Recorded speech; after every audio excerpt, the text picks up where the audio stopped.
Phone, stop vibrating. Stop blowing up. We're recording an episode of the Mixed Reviews. God, Gavin, you're so unprofessional. Popular? Did you say the word popular wrong? I'm so popular. Right. I'm so sorry. I'm just so confused.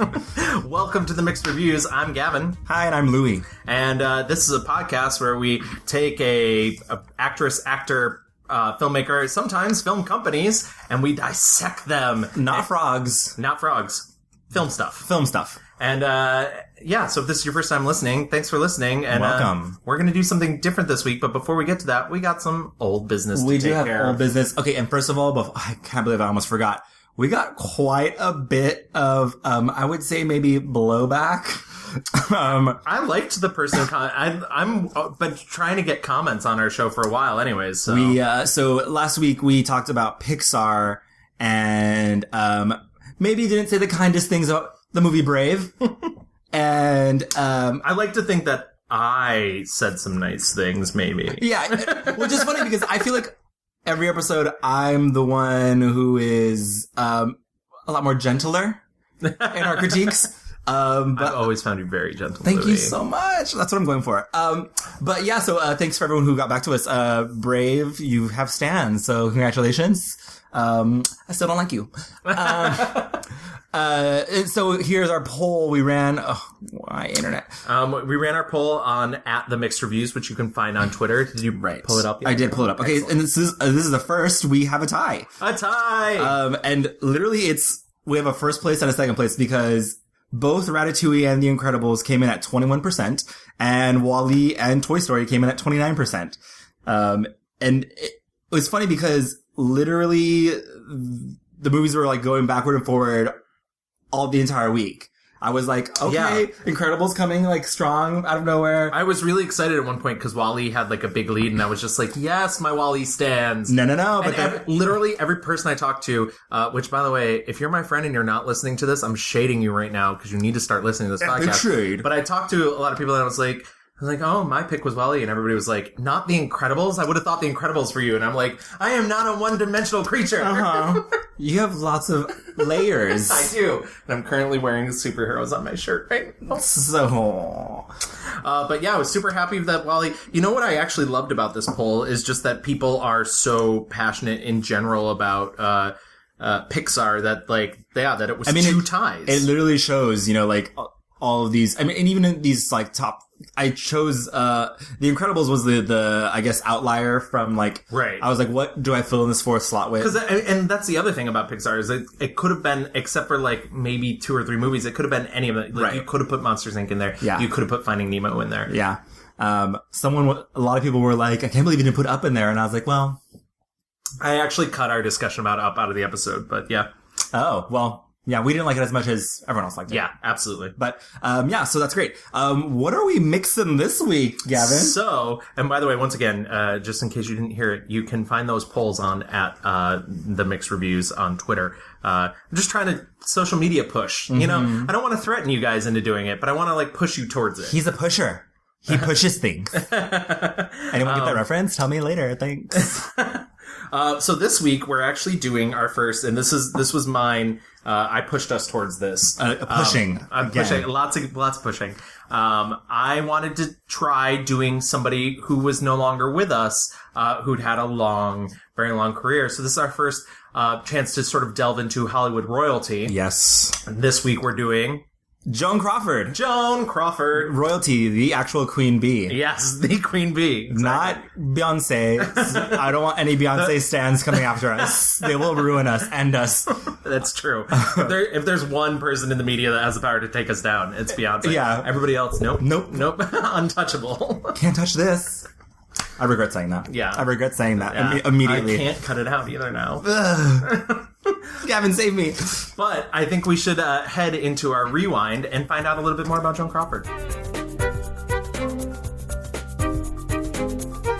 Right, great. So I went straight to the source for all things Texan, TexasMonthly.com. Excellent. And found their Texas encyclopedia, the Texopedia, if you will. Ooh, I like that. And pulled up Miss Joan Crawford because if you didn't know, she was born in San Antonio, Texas. Yeah, she was. And I have all my notes here. Hold on. Hold the phone. She was born Lucille Fay Lesueur. Which is a beautiful name, so. It is. It's very elegant, I think. What's crazy is, like, right off the bat, there's dramatics. Yeah. No one really knows when she was born. It's like 1904, 1906. That's the kind of glamour I aspire to. Right. Was Gavin born in 1983? Was he born in 1993? Who knows? No one will know. I could have been born yesterday. That's how beautiful and flawless the skin may be. Correct. So literally on their website, it says she preferred the year 1908. And I love that. She preferred that people knew she was born in 22. Yeah, exactly. 3 years before her first film. She moved to Oklahoma. Her dad, like, abandoned the family pretty, quickly. So they moved to Oklahoma with a new stepdad.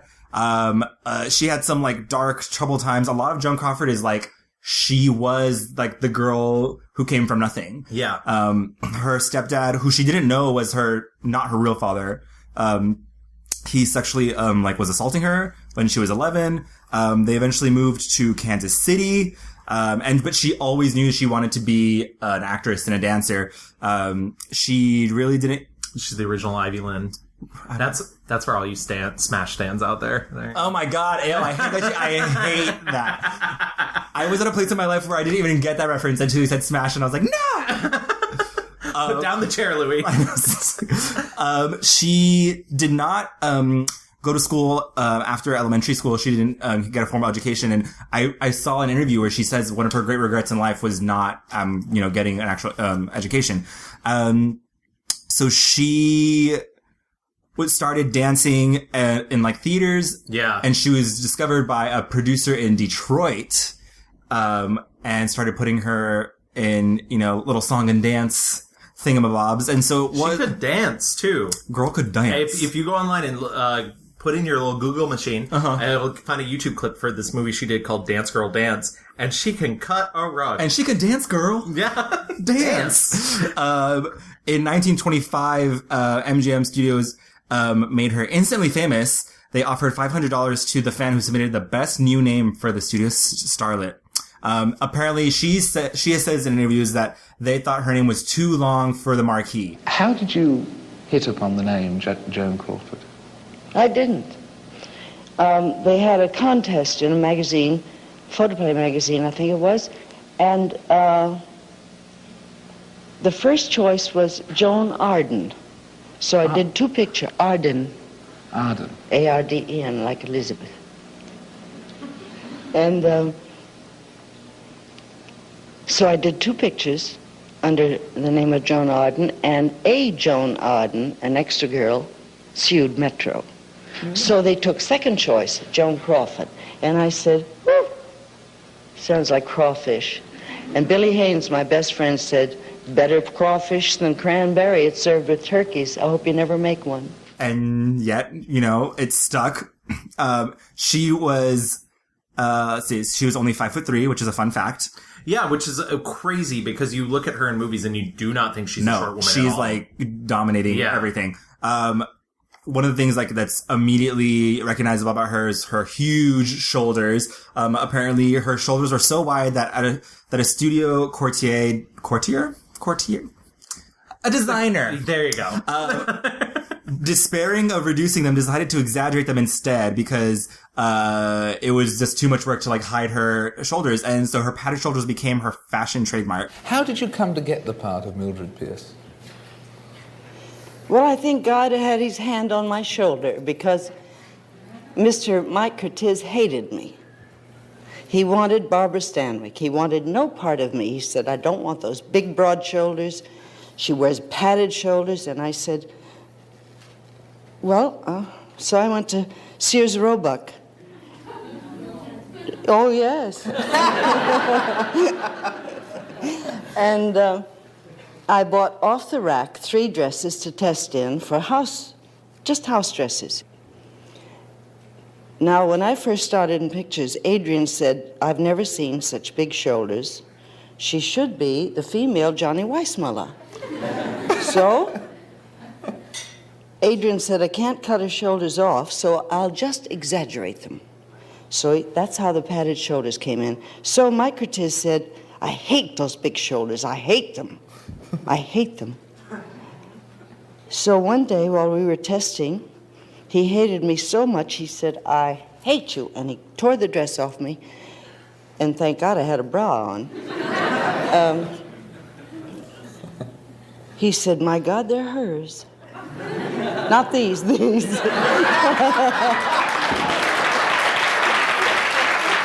She appeared in 82 movies, 23 of them were silents, including one in which she appeared nude. Yes. Called The Plumber. And apparently she later bought up almost every copy. Yeah, well, you can't lose Crawford's out. Well, I think I read on her Wikipedia, it says, like, when she was trying to finance her career, she was in, like, some softcore... That's up to debate, and that's another bit of, like, the Joan Crawford mythos. There were a couple people who claimed to have stag films with her partaking in them, and they were able to hold them over her head later in her career, which really leads to the credibility of the fact that they existed. Right. But nobody really knows if they did or not, which is an interesting sort of, like, part of her... Yeah, her legend. Her legend, yeah. I mean, we've all done a little bit of softcore porn. It's whatever. Yeah. It's whatever, Joan. Yeah, softcore. Yeah, softcore. Whatever. She was married 3 times. Wait, 3 times? 4 times. She was married 4 times. Yes. Her first 3 husbands... I wasn't going to correct you. I was like, well, he's going to count them. I'm going to get it. The first 3 were actors. Douglas Fairbanks Jr. Yes. How do you say his name? Franchot? Franchot Tone? Franchot Tone.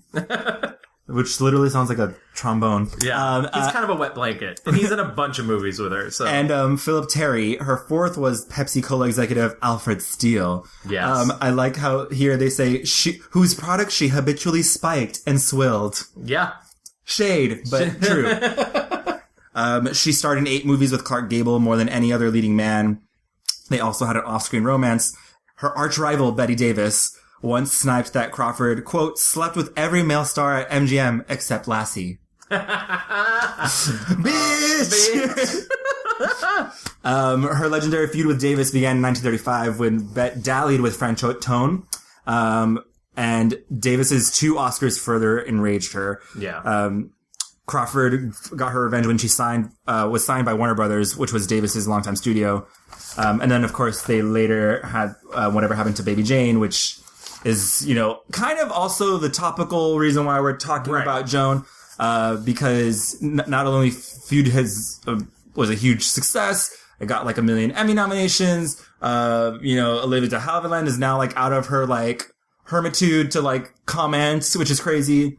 Thank you, Ryan Murphy, for like your mad bag idea of tricks. I will never say thank you, Ryan Murphy. So you can go to hell, Ryan Murphy. Well, first, I guess also like I did not see Feud. Yeah, we can talk about it in the fast forward. I feel like that's a place to... Great. So, yeah, Joan had a really hard time, I think, at the end of her career. There was a while where she was pegged as box office poison, and she had a really crazy life with her kids. She adopted her first 2 children while she was single, and then...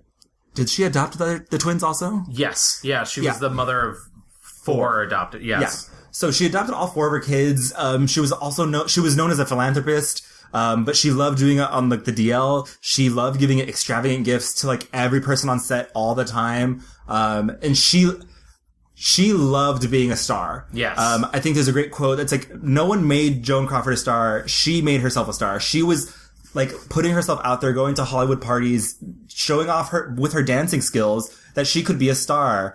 And really make a case for her as like someone who could carry a studio. She was with MGM for 17 years, something crazy like that. And she worked her ass off, essentially. Like she worked her ass off and she had a lot of fun doing it. And she took so much care and loved her fans so much. She, this is a completely different time, like, so when there was an opportunity for her to like go out and meet fans, she was out there doing it all the time. She was writing letters back to every single person. Yeah, she handwrote so many letters. She kept like files of everyone who like would write to her because that was her lifeblood. She lived for the applause. You're a dead ringer for Joan Crawford. Am I really?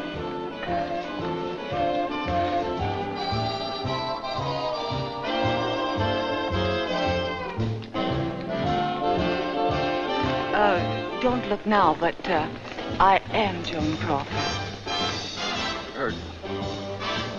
Joan Crawford? Yes.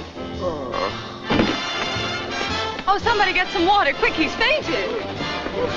The thing that people tend to forget, especially nowadays, because it's not, that aspect of it is not as much as prevalent amongst celebrities nowadays, is, it's called show business for a reason. Yeah. And she was very, business minded. Right. She knew she needed to keep her name in lights. She knew she needed to keep her, her name on people's lips. And that's really how she was able to sort of spread her star around. And this is the other thing. Her first film was 1925. Her last film was 1970. Yeah. I mean, she had a 50-year movie career, right, which is unheard of. Yeah. I mean, and especially when you think back in the day when it's even today, being a woman in Hollywood is fucking awful. Yeah. And so you imagine... But back then you were essentially bought in contract form. Right. And you women especially, had to maintain certain weights and everything. You bear up so well under it. How do you keep that eternal youth of yours?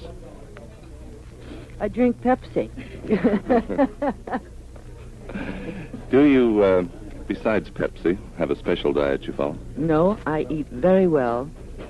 I must tell you, Bill, that I do not eat large amounts, but I find that I must eat about every 3 hours to keep up the energy, and I always push it away when it tastes the best, so I don't gain weight, and I do get my energy without any worry about the weight. I had a grandfather who said something like that to me one time. He said, learn to push yourself away from the table. Mm-hmm. When it tastes the best. What did you... And I never eat desserts, too. No desserts? Never. I learned a long time ago when I had a lot of weight to lose. When I was 16, I was 145 pounds. And when I saw myself on the screen, I thought, oh, my goodness.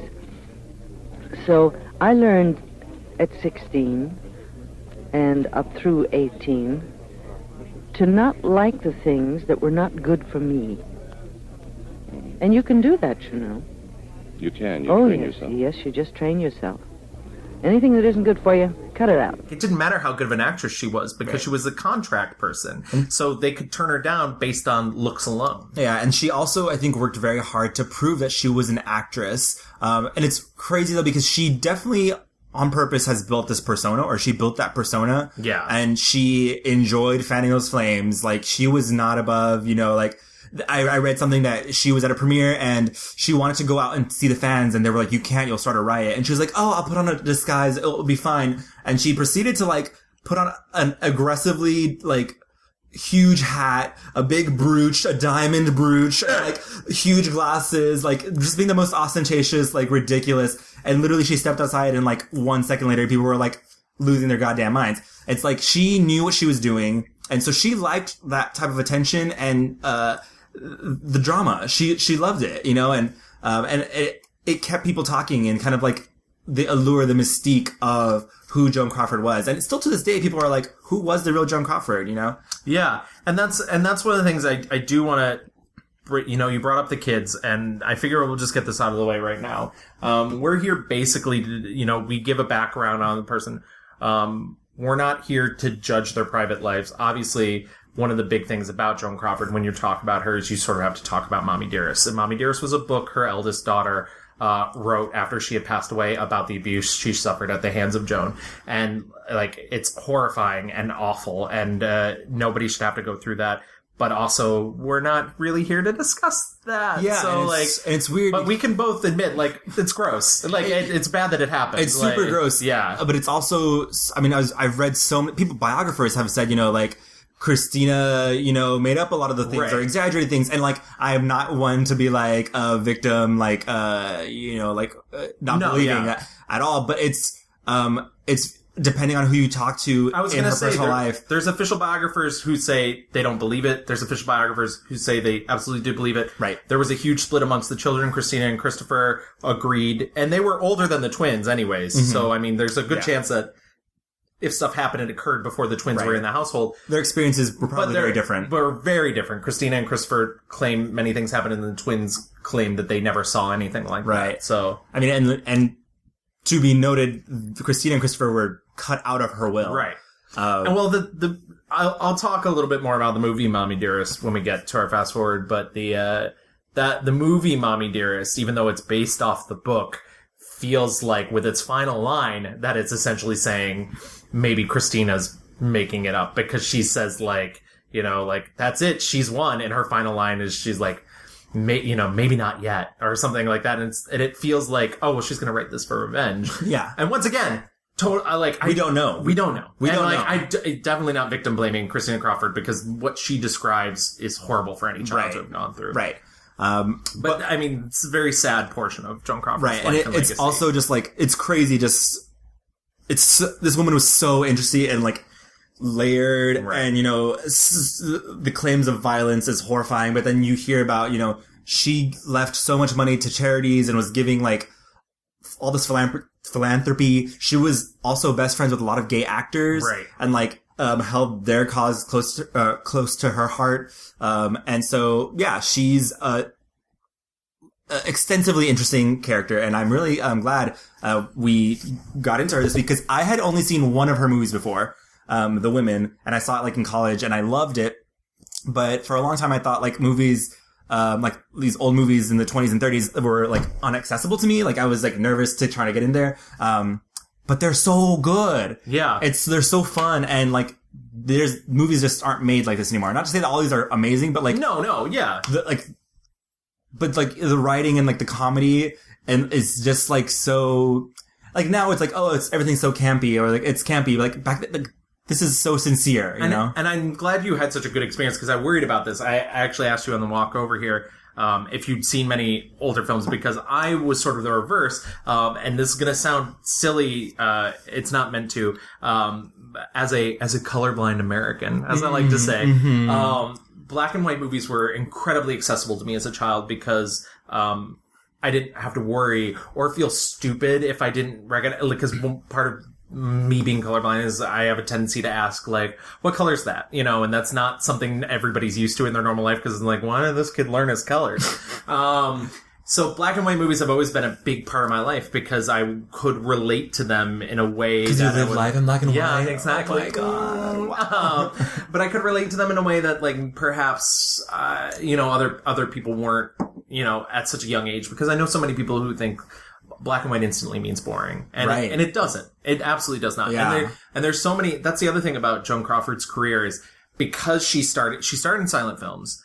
And, it's interesting to, like, watch the way her acting style changes. Silent films are very expressive, and a lot of big hand gestures, a lot of big like eyes, and she had a great face for it. Oh my God. But what's weird is in the 30s, her acting style went the other direction. She did a ton of pre-code movies, especially all the movies you mentioned with Clark Gable. Yeah, and so pre-code movies were movies before that didn't have like a moral authority. Prior to the Hays Code, which was implemented sort of like we have the MPAA nowadays. And we can get into that in another episode. If you guys are real confused about the Hays Code, feel free to drop us a message, reviewsmixed@gmail.com, or Mixed Reviews on Twitter, the Mixed Reviews on Twitter.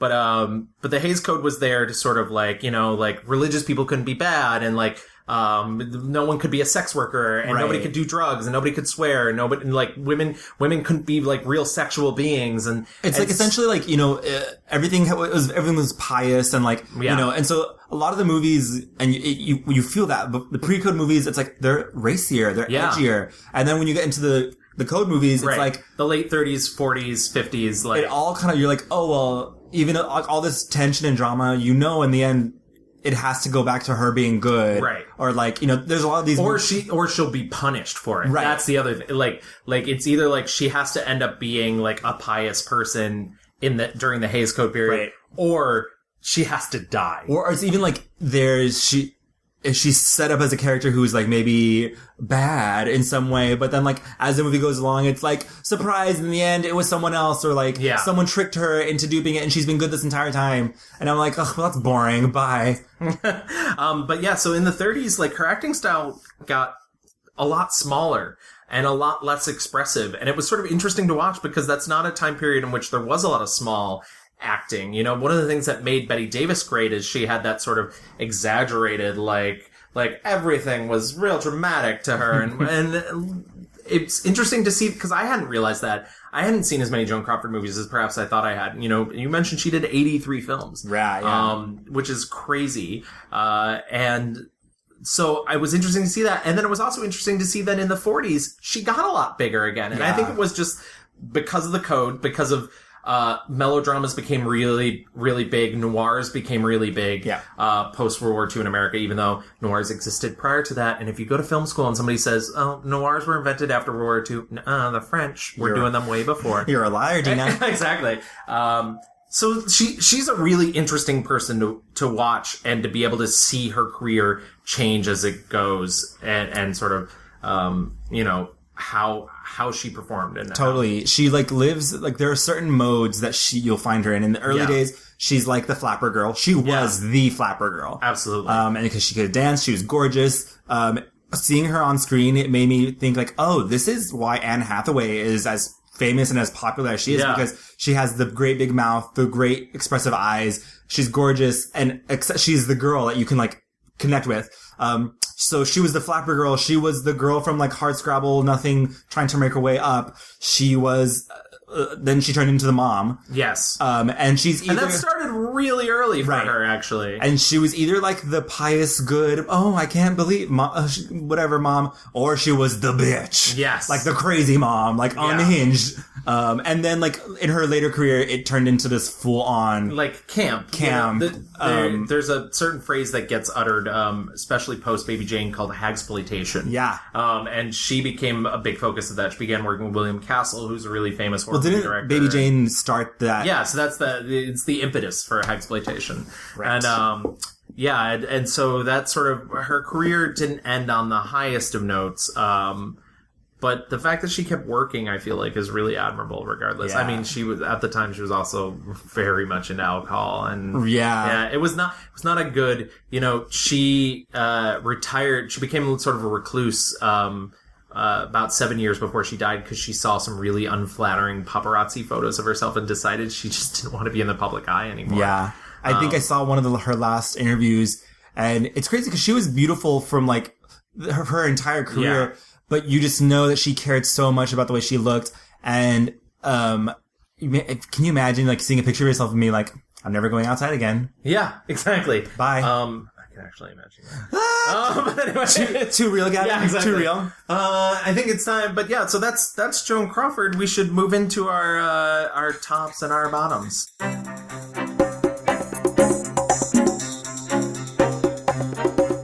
Okay, so I have my list. This is the most I've watched for any episode we've done. Same. And I think I topped out like at 22 movies. That's really impressive. Because last time I spoke to you, you were like 12. Right, yeah. And I was like, really? Because I've watched 30. And in the end, I watched 37. Zan. Yeah. Color me impressed. So do you want me to go first? Yes, okay. I do, actually. Okay, so I have to say that there's a lot of good movies she's done. I found myself surprisingly engaging with a lot of these movies. Mildred Pierce, which is the movie that she won her Oscar for, is very, very good. It is. It's really good. And they changed stuff from the book. Right. It's funny because it was remade a couple of years ago by Todd Haynes for HBO. And like, I had not read the book, and I was like, nobody kills anybody. Right, yeah. but what I love is like this Mildred Pierce, they add in this murder subplot, but I like it. Yeah. And I didn't watch the new version, but I have a funny story. My sister and my mom will never listen to this, so I just I watched the new Mildred Pierce with them. And there's a scene in which Guy Pearce goes down on Kate Winslet, and it's not very long. And my mom literally just goes like, no, my sister was the one, and she was like, oh yeah, like it would be that quick. And my mom's like, yeah, it's never that quick. And I was like,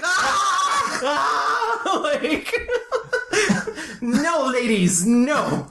I'm choking. Oh my God. I know too much about your family, Gavin. Sashay away. Sashay away. I really like Mildred Pierce, but I don't think that was my top movie. I loved Humoresque. I love Humoresque, yeah. But then I realized I think I like it, but she's not like the star of it. Right. She's there, but she's not like, the reason why I love that was not because of her. Yeah. There's nothing very strange about me. I was married twice before, once at 16, once at 21. One was a crybaby and the other was a caveman. Between the two of them, I said goodbye to girlhood. I love The Women a lot. I rewatched that. That's what I had watched and before. She's not a huge role in that, and I forgot how not late in her career is, but it's later in her career than I thought, because it's not a huge role. That is peak bitchy Joan Crawford. Like, she delivers the iconic line. Well, girls, looks like it's back to the perfume counter for me.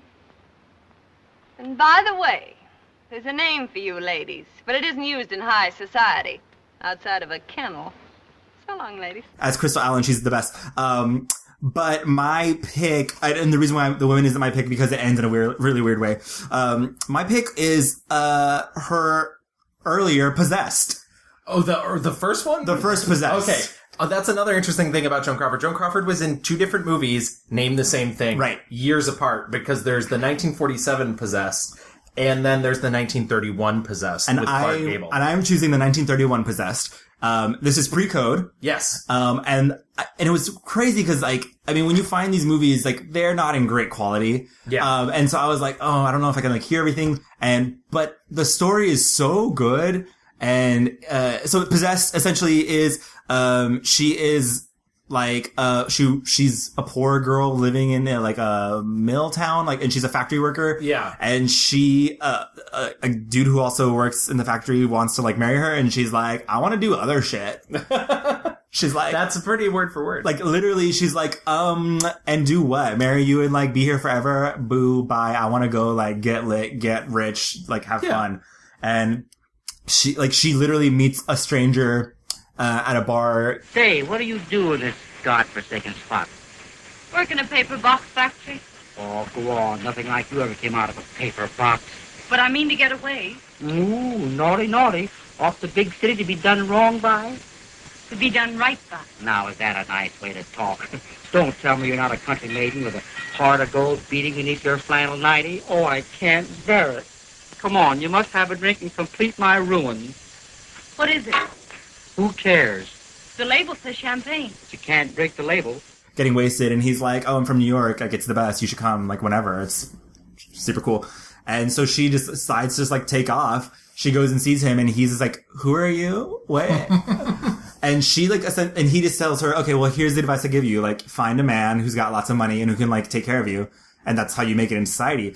And she essentially smeagles her way into, like, snooty upper class and starts, like, seeing this guy who... Is he a widow? I can't remember. I think he is. A widower. Yes, right. Black widow. A black widow.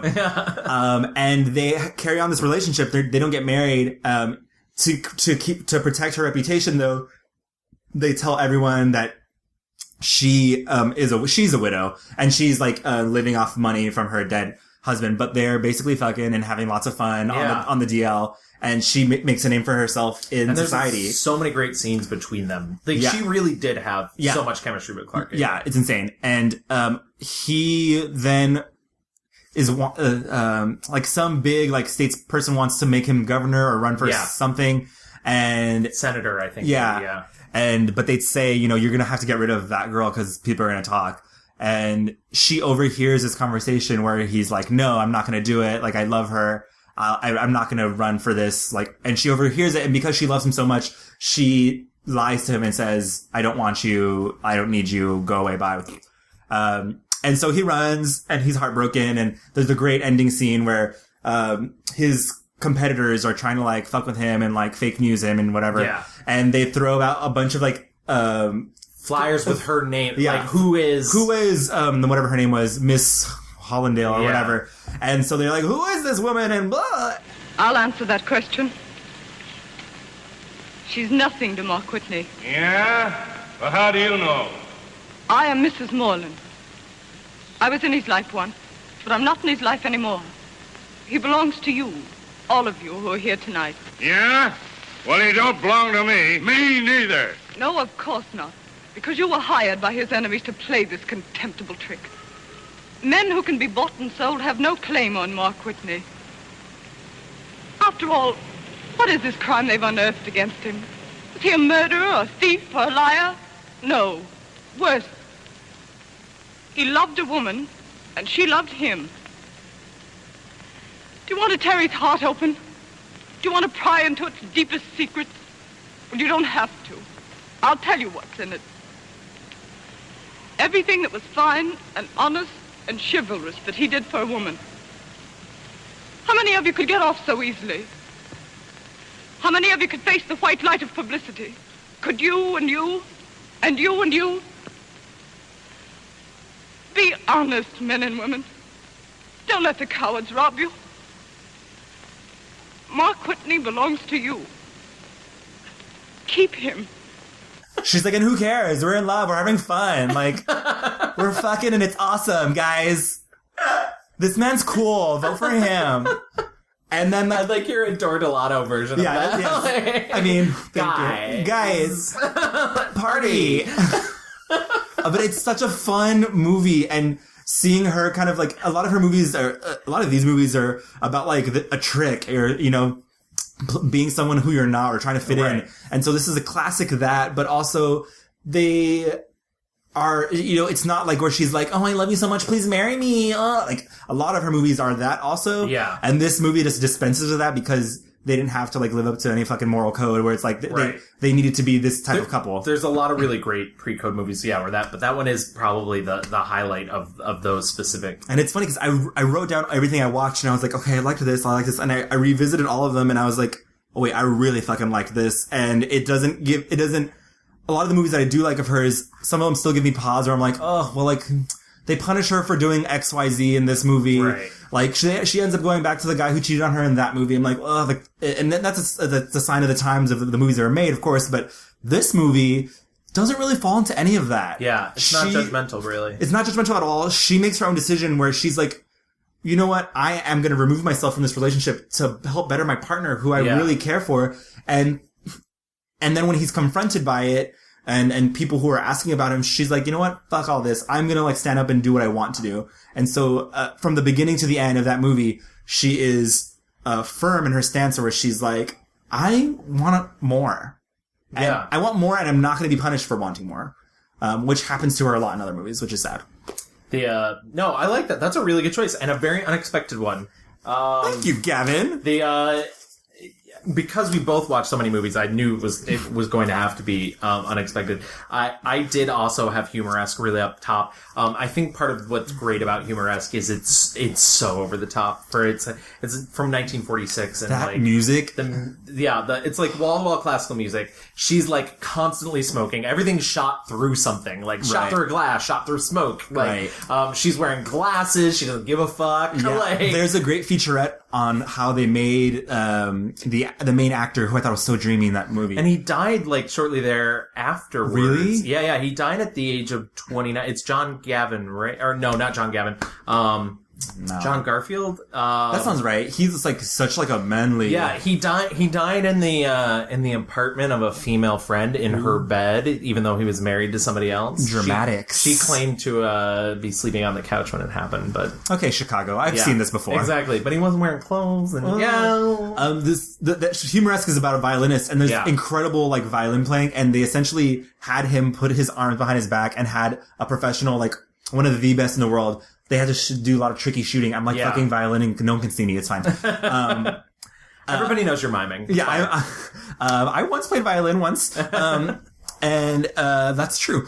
And yeah, the movie's just really, really good. But I don't think she's the star of it. She's a big part of it, but she's not like. Well, I mean, she doesn't even show up for the first 40 minutes. Right. It's about the guy and him playing music. I'm gonna pick one that I think that you may disagree with, which is fine. But I'm curious because you actually just mentioned you watched it earlier, and I don't think it's, as I've said before, like I try to pick things that are out of convention, and I do really think she's great in Mildred Pierce. She's really great in Sudden Fear, which is something else she was nominated for Best Actress for, and nobody makes films like that anymore, and I highly recommend going out and seeing that. But I really liked a film I watched really late called Daisy Kenyon. Oh. And the thing I thought was interesting about that is, as I mentioned before about her acting, this was 1947. Mm-hmm. This was sort of the return to the height of, like, big acting for her. But not the height, because she gets even bigger. Like, she basically starts chewing scenery in the 50s. But the thing that I liked about Daisy Kenyon was it was her first really small performance in about a decade. And Daisy Kenyon's a very, very simple movie. Yeah. It's Otto Preminger directed it. She bought the right. She tried to buy the rights to it initially, and the studio had already purchased it. So she recommended Otto Preminger direct it. It's her and it's Henry Fonda and Dana Andrews. And it's a love triangle between them. She's fucking Dana Andrews, who's a lawyer who's married with kids, and his wife is abusive towards the kids, which I was crazy, super surprised about. Did not think that was going to carry through as like a plot line, but it was. Yeah, but it does. And she gets stood up by Dana Andrews, and she meets Henry Fonda, who's a veteran of the war. He's just come back from War II. And his wife has passed away, and he's like still in love with the ghost of his wife, sort of, but he's also like a super gentleman, and he like proposes to her on their second date, which is insane. And she ends up like realizing like this relationship with this married man not going anywhere. You're never going to be divorced because you don't want to be. Believe me, I'm not being sorry for myself. I knew it would be like this. It's just that I'm tired, that's all. Tired and through. She marries Henry Fonda. Maybe not the best idea. Maybe not in the best mental state. Don't they do this whole dance where they're both like, he knows that she is in love with Dan, right? Right. And they both are kind of like... And she flat out says, you're in love with your dead wife. Yeah, and they both are just kind of like, well, I guess one day we'll learn to like not love other people. And it sort of goes on from there, and there's a back and forth. There's an attempted sexual assault trigger warning. There is. Which, once again, was really shocking for 47. And, like, it's not graphic by any means. Like, there's nobody's even out of their clothes. But it's shocking when it occurs because you're not expecting it from that time period. And it's emotional. But yeah, because they're built up to be these really good friends. Right. And they, even after she has married and he goes back to his wife, they're still, like, good friends and hanging out. And Dana Andrews attempts to rape her. Yeah. And, like, she fights him off and then cries, and you really feel for a moment like, shit, like I just watched something real that I shouldn't have been party to. Yeah, you're right. I remember watching that and I was like, it's not shocking in like, you know, fucking see rape on TV all the time, but like, you're right. There's an entire Law and Order that's been running for 20 years. Right, literally. Yeah. But you're right, in the context of these movies, like, I had never seen, like, and it's post-Hays Code. Like, you always see, like, when the guy, like, grabs the girl and kisses her, she eventually gives in, and it's, like, lovely. And that happens in a couple of her films, too. It's funny that rape, actually, the term rape was never used in a film until Otto Preminger's Anatomy of Murder. Wow. So it's another Otto Preminger.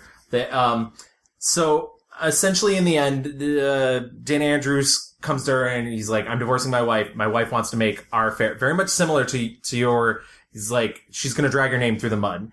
And she's kind of like, I don't care. Let's do this. And because of that, Henry Fonda's kind of like, well, I guess this has run its course. Right. Like, I guess I'm, you helped me. I helped you. Like, we're done. And then the sort of like, there's a back and forth and there's a car crash. I don't want to give too much away because I highly recommend it. It's on Filmstruck if you want to go watch it.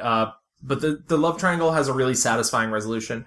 But I think the thing I liked the most about it was I really, really loved her performance because it was so subtle and it was in a time in which she wasn't doing as much subtle work. Cause you look at Mildred Pearson, it's really great, but she is kind of big. Right. She's kind of like doing her like, Veda, I'm your mother, sort of. And there's none of that. It's this very quiet, it's a very modern way to make a film that is essentially a very old melodrama. For sure. It's a very modern film for its time.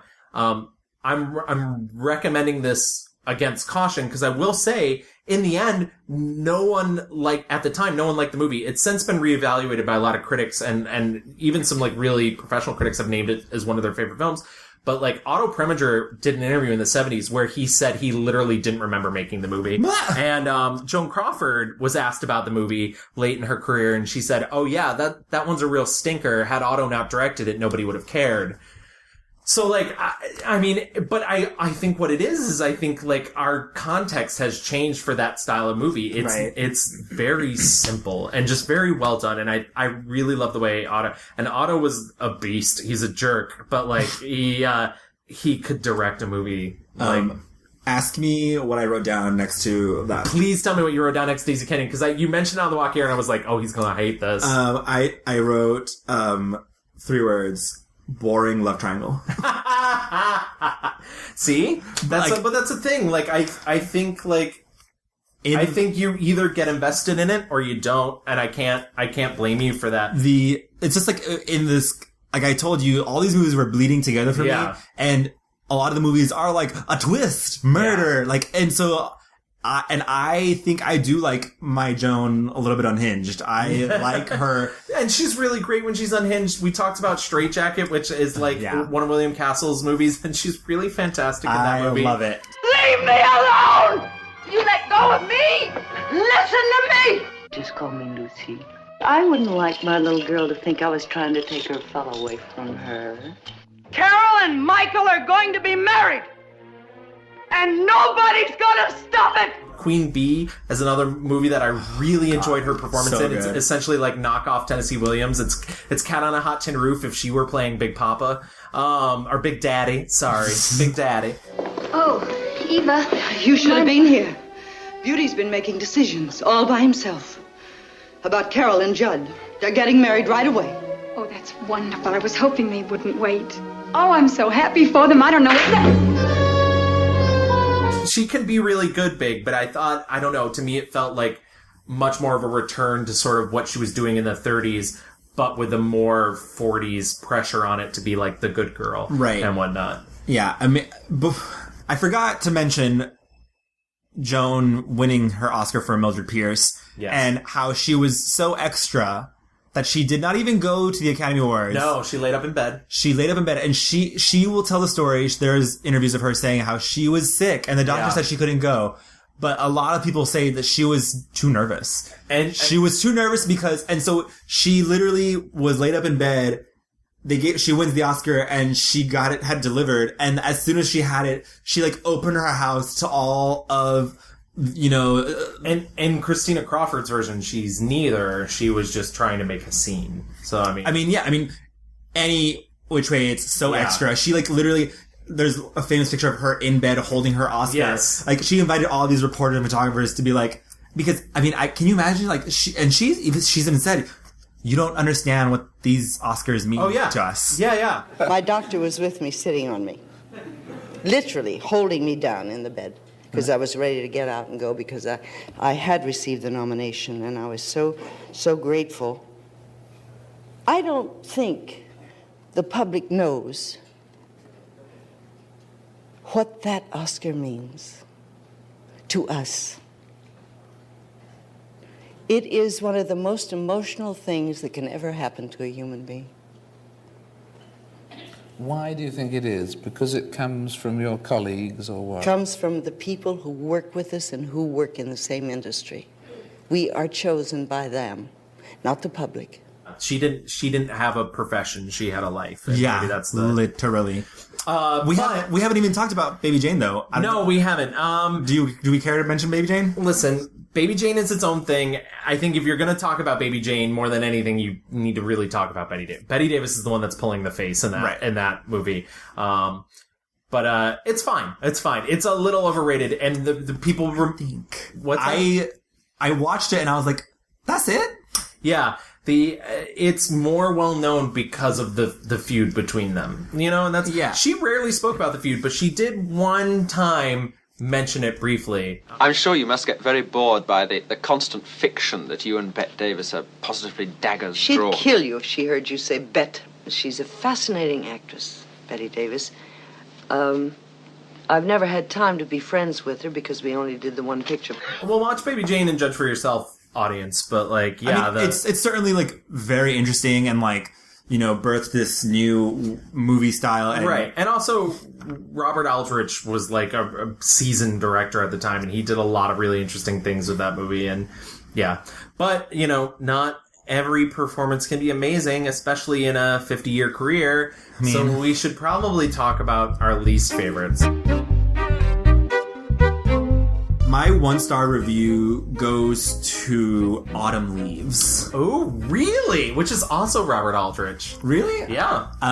So I you know, did you like it? I do like it, but I'll let you spill your tea and then let me spill the tea. So what did I write down? I I watched this very recently, and I literally wrote down, oldish woman falls for a youngish dude. It's essentially like, I think this story is supposed to be trying to tell us about, essentially her character has kind of given her life to taking care of her father who is dying, and she like has a landlord lady who is like a spinster, and like, I think we're supposed to be learning this lesson about, if you're an old lady and not getting married, like, you're wasting your life away. Oh, that's interesting. And you took that message, like... Oh, and also this movie, I think, is all over the place. At the beginning of the movie, she meets this guy. Essentially, she's like, oh, well, I have to go to this show alone because I have no one, blah. And, it's kind of like, I felt very attacked because I do that often. And she goes and she meets this dude at a restaurant. He just wants to sit down and eat, and they end up flirting, and she's at first kind of like, no, girl, I'm not about it. Yeah. But he like is persistent, and played by Cliff Robertson, who, from modern context, most of you will know him as Uncle Ben from the Sam Raimi Spider-Man movies. He was cute. Yeah, he's good looking. I met him shortly after the first Spider-Man movie. And I felt really bad because I was like, I knew he'd done a bunch of Westerns, and I was like, oh, I love your movies. And he was like, oh, you mean like Spider-Man? And I was like, no, I really like a lot of your Westerns. And I didn't put it and I have a picture with him. I didn't put it together. I was wearing a fucking Spider-Man shirt at the time. Gavin, so of course he thought that. You're embarrassing yourself. Exactly. And at the beginning of this movie, I thought it was going to be a whole like, oh no, because she's like, no, please go away. Like, I'm too old for you. Oh, Melly. Good night. Good night. Bert, please don't come back anymore. What? I mean it. Don't come back. Gibbs, Find a girl your own age. There must be plenty of them. It's a big city. Oh, now listen, Millie. You're just lonesome, that's all. All right, I'm lonesome too. But we can't have loneliness pushing us together because it wouldn't keep us together. Just loneliness reaching out for loneliness. I'm used to being alone. That isn't it at all. If you knew a girl your own age, you wouldn't want me. And that isn't fair. So please, before things get any more complicated, please, I mean it. They end up getting married because she's like, fine, like, I love you, blah. But then it takes a hard turn into like psychosis and mental health. And he's a pathological liar who has possibly schizophrenic tendencies. His ex-wife comes into town. Right. And is like, oh, did you know that he's a lying liar who lies? And she's like fucking his dad, though, right? And so, thank you, Gavin. The twist is like she and the dad, like they're spinning this tale of like how he's a liar and he needs help, and they need paperwork done to get like land from him, but then it turns out the dad and the wife are fucking, and he apparently is scarred and is a liar because he caught them fucking. Right. And what's happening to me? You're so caught up. I'm caught. Yes. You're like, I'm gonna become a liar because I caught them fucking too. and he becomes violent towards Joan Crawford's character. He throws a typewriter on her hand. Yeah. I did not like that. And she, she tries to take care of him, and eventually she sends him away to get help from a mental institution. There's a very long and bizarre, like, montage scene where they're, like, shocking his brain and, like, all that garbage, like, not real science. Well, she's, like, living her life alone. Right. And she's fighting with, like, the husband and, not the husband, the dad and the wife, because they need the papers. And she's like, no, I love him still. And eventually, like, literally the movie just ends with him being like, after all that awful, terrifying, shocking stuff, I'm better, and that's it, right? They kiss in the garden outside of the mental hospital, and that's the end of the movie. I think I ended up liking it more for Cliff Robertson's performance because I had not seen him in a role like that, and I did think he was really charming and really convincing at the beginning, and really great when, like, you find out that he's been, like, lying and... Right. I mean, it gets... The ending, all the stuff that happens towards the end is incredibly extreme, and It's a part, like, I was like, oh, there's gonna be a twist where he's, not what he seems. Okay. Yeah. But then it was like double twist, and I was like, oh, this is trying so hard to be, like, extra, or, like, really, I would have been fine with him, like, being a manipulative liar and her learning that, like, she doesn't need a man. Like, that would have been a fine story. But then to add this whole thing where, like, he was so scarred about, by this really awful thing, which, like, sure, but to the point where he's, like, crying and beating up on ladies and lying and stealing, I was like, all right, like, this is enough. What's your 1-star review? So my 1-star review actually isn't, like, super early in her career. I thought I might find something really early in her career that I didn't like. And I did see some of the silence. Actually, one of the best is The Unknown, which is, like, one of the best silence. It's her and Lon Chaney, and Lon Chaney was just a fucking maniac. Anyways, but there's this 1942 film called They All Kiss the Bride. Oh, and I did not watch this one. What is it about? Just don't do it? It's garbage. Okay. It's directed by Alexander Hall. And it's essentially, she's a tough business owner. She runs a fleet of, a trucking company, right? And, oh god, I feel like maybe I pushed some of this out of my head because I hated it so much. What was it called again? They All Kiss the Bride. They All Kiss the Bride. Okay. Here's the synopsis. Margaret Drew runs her trucking company single-mindedly, if not ruthlessly. The only thorn in her side is writer Michael Holmes, who's writing a book on some of her tough ways. With no time for men, the effect an attractive stranger has on her at her sister's wedding is unnerving. When it turns out that this is the hated writer, she starts seriously to lose her bearings. Surely it can't become Maggie and Mike. So this guy is a fucking asshole. A fucking asshole? Yeah, he's the worst. He's played by Melvin Douglas, who, it's funny, she was in a movie before that was a huge box office bomb. But she recommended him. The making of this movie was already pretty turmoil, because, it was originally set to star Carole Lombard. Mm-hmm. Carole Lombard had died in a plane crash, in January of 1942. Joan Crawford had replaced her. When the film was, completed, she ended up contributing her salary to the American Red Cross in Lombard's name, which is really nice for her. But she was on loan from Columbia Pictures, on loan to Columbia Pictures from MGM, because Carole Lombard was a friend of hers, because Carole Lombard very famously was married to, Clark Gable at the time of her death, and actually drove Clark Gable into the army. Wow. Yeah, so it's a long, complicated thing. But, the funny thing is when she was, loaned to Columbia, they retailored the script for her. And during this time period, there was a lot of, there's a very specific style of comedy called screwball comedy, which is sort of a reaction to slapstick comedy. Slapstick comedy is sort of like Three Stooges, like a lot of pies in the face, a lot of poking each other in the eyes and stuff. And screwball comedies was a lot of like fast talking, a lot of like back and forth, the sort of His Girl Fridays, the bringing up babies. You know, there's physical comedy, but it's not as like violent towards the other person. It's more, witty? Witty. And sharp and fast. Okay. And, Gilmore Girls? Yeah. Don't get me started on that. I have a whole theory about how... I'm so sorry. I am so sorry. How screwball comedy was reinvented for television in the 90s. Anyways, the problem is that's just not who Joan Crawford was. Joan Crawford could be funny, but she wasn't that kind of funny. And in retelling the script for her, like, the lines are... None of it's funny. It's incredibly sexist. The Melvin Douglas character, the writer, like, has no business judging this woman who runs her own fucking business. By my long gray beard, I've got it. I've got why you always have a desk in front of you. Why you have detectives standing outside the door. Why you torture your truck drivers in such delicate little ways. Why you drive your staff around with that hypothetical bullwhip. You're afraid of men. Oh, yes, you are, Maggie. You're afraid of them. And you're determined to make the world an unsafe place for men to live in. Oh, let's stop this nonsense, you... Sticks and stones, Maggie. Sticks and stones. But she's treated, like, the entire movie like, what the hell is wrong with this bitch? Like, this movie has a lot of those moments where, like, he grabs her and she tries to fight him and eventually gives up.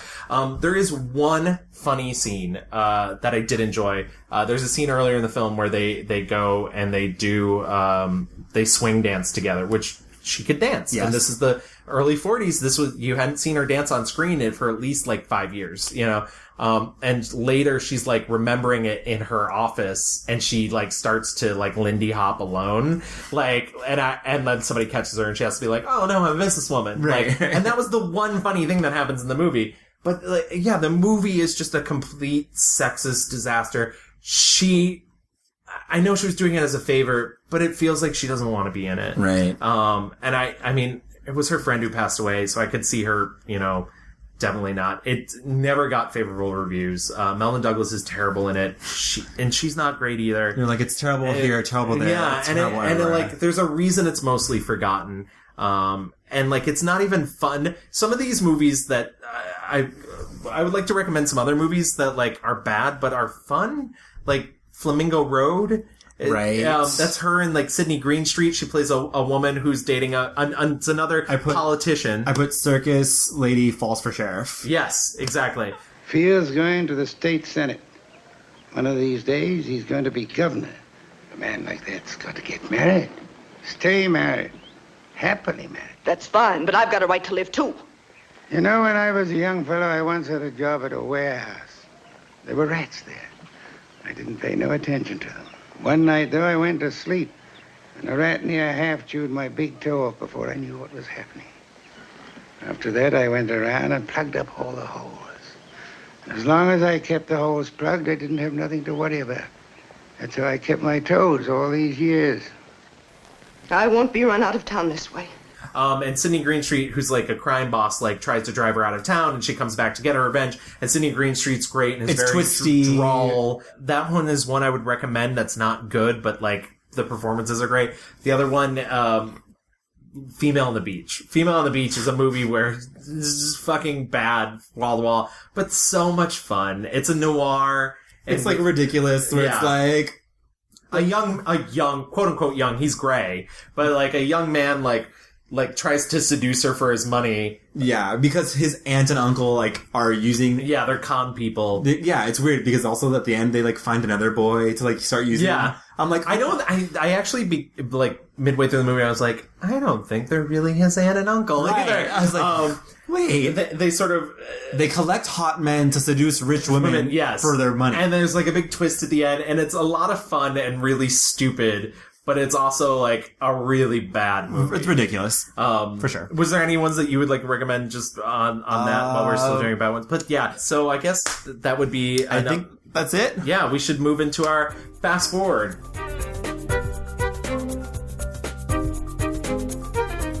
Real quick, I mentioned earlier we talked about Mommy Dearest. Mommy Dearest is a film made out of the book that written by her daughter about Joan Crawford's alleged abuse of her. It's an 80s film. It stars Faye Dunaway as Joan Crawford. And I just wanted to say, it seems in modern context, most people, when they think of Joan Crawford, that's what they're thinking. They go to that, the Faye Dunaway performance. That's not fair. Yeah. It's really not fair. It's very over the top. Bette Davis, classic Feud with Joan Crawford, even said when interviewed about Mommy Dearest, she said, Faye Dunaway deserves to be in an institution, and I don't mean marriage. So, like, she was very loyal to her dead frenemy. Right. And like, I'll be perfectly honest, I love Mommy Dearest, but I don't watch it as an accurate portrayal of what happened. And, it's entertainment. Yeah, exactly. It's become a cult classic. John Waters does the commentary on the DVD. Highly worth listening to. Also, we mentioned, Feud earlier. Right. Feud, Bet and Joan, Ryan Murphy's TV series. Spoiler alert, particularly hate Ryan Murphy. I think he's a trash monger. I don't understand how he keeps getting TV shows. I am happy he did this one. I did watch the whole thing. I didn't particularly like it. I think Susan Sarandon did a really great job. As Joan? As Betty. Oh, she's Betty. I did not think Jessica Lange did a good job as Joan Crawford. I think if you're a Joan Crawford fan and you watch her films, one of the things that's really apparent is how strong of a person. And admittedly, they're trying to do the private Joan Crawford, but she spends she plays her as Jessica Lange. She spends a lot of it kind of weepy and a lot of it kind of like broken. She shows that vulnerable side in a way that, do you think it reads false? Yeah. And I felt really bad because I don't want to say that she didn't deserve an Emmy nomination, but to me, it just wasn't, she wasn't doing Joan Crawford. And, I mean, it's funny because everyone was like, oh, you're doing Joan Crawford, like, you should watch Feud. I was like, listen, I have to watch, like, 80 fucking films. I'd rather watch actual Joan Crawford than, like, put time in to watch a thing that's, like about Joan Crawford. And I'm like, wow, people really, really have opinions. People want to hate her. And I will be honest, part of it is that thing that you know, like, people began sort of seeing the real determined Joan Crawford at the end and began just casting her as the bitch. Right. And like, I think that's colored a lot of the impression of the previous generations before us. And that's why, like, the generation that we have now, their frame of reference is Mommy Dearest. So it's like, you know, even watching when they did All Stars and they Drag Race and, Alyssa Edwards. Alyssa Edwards did. It was very clear the only thing she knew about Joan Crawford was Mommy Dearest. Right. And, like, that was sort of upsetting. And, like, when they did Feud, there was a lot of, like, there's obviously a lot of references to their career. But for some reason, there was, when it came to Joan Crawford, like, there was a scene where she's, like, sitting in a boardroom, and Ryan Murphy had her dressed the same way that the character Joan Crawford is dressed in Mommy Dearest. And it's like, this isn't related to that. Like, this isn't, but that's also part of the reason why I hate Ryan Murphy, is because he's never had an original idea in his life. Also, even like, not to be super gay, but Mariah, seasons ago did her, and again, it was just like the big eyebrows and more wire hangers, and like, it's just... And that's what people know about her. And to me, that's a little sad, because she is a much more three-dimensional person. Yeah. And she did have a sad, like, it wasn't an easy beginning, it wasn't an easy end for her. But I think so prolific. She was so prolific, and I think she was really tough, and that's why, you know, if I am being honest, I do believe she was probably not great to her children. But I wonder if like the proliferation of television and the more that she, like, the more access the world got to her, the mythos of her kind of diminished. Yeah. And people were able to not just like fill in the blanks of like a starlet, you know, and kind of, they were able to see her more, and they were like, oh, she is kind of XYZ. And so, I mean, it's kind of like, it's celebrities today, you know, like you can tweet at them and it's whatever, you know, and, I just wonder if she was better served by having mystery, and like you'd see her at the you know, at the Oscars or her debuts and on screen, and she did do some shitty things, like the whole thing. Feud talks about the time that she called up all the other Oscar winners for the year that Joan Crawford was nominated, and she wasn't. Betty was Crawford. Oh, yeah. Betty was nominated. Betty was nominated for Whatever Happened to Baby Jane, and Joan wasn't, and allegedly she was furious. Yeah. Didn't do any press for the movie, and decided to call up literally every other nominee and asked if any of them won, she could accept it on their behalf, and it was Anne Bancroft, I believe. Yeah. And they all, and what's shitty is they all agreed. Yeah. And so Joan Crawford sure did get up there. The way they played it in the other thing about Feud is, like, it's one sad hour after another, which is sort of, I like the stuff when they talk about Baby Jane, but like post that, it's literally like watching just the most depressing thing. But it was nominated for 18 Emmys, which is a lot of Emmys. So it'll be interesting to see what it wins. That just happened this past week. Also, I did want to bring up just one thing. And this is in Feud. Betty Davis famously was quoted by a newspaper, that they called her up and they wanted to ask about Joan Crawford's death. And her famous quote was, you know, you should never say bad things about the dead, only good. Joan Crawford is dead. Good. And so, like, but I think that was Betty Davis staying in the headlines. Right. You know, like, that's, I don't know. Their feud is really interesting, but it's not the most interesting part of Joan Crawford, and it certainly is not the most interesting part of Betty Davis. Right. Totally. But yeah, I'm glad we were able to tackle a classic thing, because it is very different than doing the other things. And plus, we're still early on in this podcast, so we're sort of discovering new things we can do with it. And this was really fun. But if you'd like us to do more classic things, or you want us to go back, if you did not like this at all, and want us to go back to more modern stuff, feel free to contact us. You can find us online at Twitter at The Mixed Reviews. On Facebook, just type in The Mixed Reviews. You can email us at reviewsmixed@gmail.com. Also, let us know. I mean, there are so many movies. Yeah. I certainly didn't watch even half of them. I didn't even 37 movies out of an 82 movie career. Yeah. It's really, and I know some of her silent films are lost. So. Right. So, but let us know what your favorite one is. We will put up a poll, this upcoming week. It'll be hard to like narrow it down to the top 4. I know we're gonna have our 2, and then And it'll be interesting. And also, if you didn't like the fact that we didn't cover Baby Jane, come tell us. Come for us, man. Drag ha. But also, we're available on iTunes, Stitcher, Google Play Music. So some of our episodes are up on SoundCloud. And if you subscribe to us, please rate and review us. It lets other people know about us, and the larger our audience is, the more interaction we have with you guys, and the more cool stuff we can do. Yeah, tell me I'm pretty. Yeah, well, you are. Thank you. We actually know who we're doing next week. Should we announce it just to see if anybody wants to play along at the home game, or should we keep it quiet? I don't know. I mean, why not, right? It doesn't hurt. Let's see what happens. If it goes well, then maybe we'll do it again. If not, whatever. So, in 2 weeks, you'll get a new episode from us. Right. That's all about... Charlize. Queen Charlize. Miss Charlize herself, Theron. It's funny, I actually just found an interview clip of her, like, saying how you actually pronounce her last name. How is it? Oh, I can't remember. I'm not. Please, I can't pronounce Smith. Like, how dare you ask? Right. But yeah, so we'll be back in 2 weeks with an episode about Charlize. We're doing Charlize because Atomic Blonde is coming out, and we're both really pumped to go see that. Absolutely. And also, she is a queen. Yeah, but Joan was great to us. So, Joan was good to us, and I hope she's been good to you. Absolutely. Maybe you now see her in a softer light, maybe? I don't know. She was, some of those later films were real soft light. True. You're not wrong. All right, guys. See you next time. Bye. Bye. Though you hold me in your arms tonight, will tomorrow bring the same delight? Though we love each other, how long will it last? You are like a burning flame to me. Will you always be the same to me?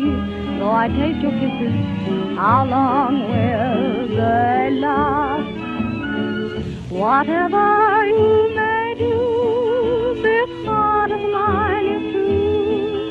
I still believe in you. Though love go past, with you happiness and bliss appear. All my troubles seem to disappear, yet my constant fear is how long will